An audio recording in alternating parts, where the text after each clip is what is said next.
ಹಿಂದೆ ಎಲ್ಲ ಎಲ್ಲಿ ರೋಗಗಳ ಸಂತತಿ ಇತ್ತು ಹೇಳಿ? ಹಬ್ಬಬ್ಬ ಅಂದರೆ ಮಹಾಮಾರಿ, ಸಿಡುಬು ಅಂಥ ಕಾಯಿಲೆಗಳಿದ್ದು ಅಂತ ನಮ್ಮ ತಾತ್ತಿರು ಹೇಳ್ತಿದ್ರು. ಯಾರೂ ಶುಗರು ಬಿ ಪಿ ಬಗ್ಗೆ ಮಾತು ಕೂಡ ಆಡ್ತಿರಲಿಲ್ಲ, ಯಾಕೆಂದರೆ ಗೊತ್ತೇ ಇರಲಿಲ್ಲ ಅಲ್ವಾ. ಹಾಗಾಗಿ ಯಾತಕ್ಕೆ ಯಾವಾಗ ಸಿಡುಬು ಮಹಾಮಾರಿ ಅಂತ ಇಡ್ತಿದ್ವು ಅಂದರೆ, ಅದು ಒಂದು ಶುಚಿ ಇಲ್ಲದೇ ಇರೋ ಕಾರಣಕ್ಕಾಗಿ ಬರ್ತಿದ್ದ ಕಾಯಿಲೆ, ಕ್ಲೀನ್ನೆಸ್ ಇಲ್ಲದೇ ಇರೋದಕ್ಕಾಗಿ ಬರ್ತಾಯಿದ್ದ ಕಾಯಿಲೆ.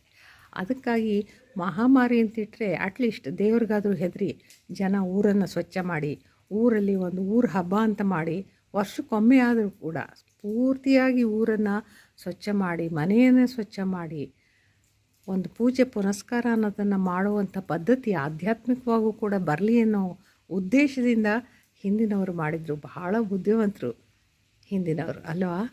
ಆದ್ದರಿಂದ ಆ ಕಾಯಿಲೆಗಳು ಕೂಡ ಹೆದರಿ ದೂರ ನಿಲ್ತಿದ್ದು. ಅತಿಯಾಗಿ ಅಶುಚಿತ್ವ ಉಂಟಾದಾಗ ಮಾತ್ರ ಕಾಯಿಲೆಗಳು ಊರೊಳಗೆ ಪ್ರವೇಶ ಮಾಡ್ತಿದ್ದವು. ಹಾಗಾಗಿ ಆ ಒಂದು ಕಾಯಿಲೆಗಳಿಗೆ ಮಹಾಮಾರಿ, ಸಿಡುಬು ರೋಗ ಅಂತ ಹೆಸರಿಡ್ತಾಯಿದ್ರು. ಈಗ ಅಂಥದ್ದೇನು ಇಲ್ಲದಿದ್ರೂ ಭಯಂಕರವಾದ ಕಾಯಿಲೆಗಳನ್ನ ಹುಟ್ಟಾಕ್ತಾ ಇದ್ದಾರೆ. ಅದ್ರ ಬಗ್ಗೆ ನೀವೆಲ್ಲ ಎಚ್ಚರವಾಗಿರಬೇಕು. ಓಕೆ, ನೀವು ನನ್ನ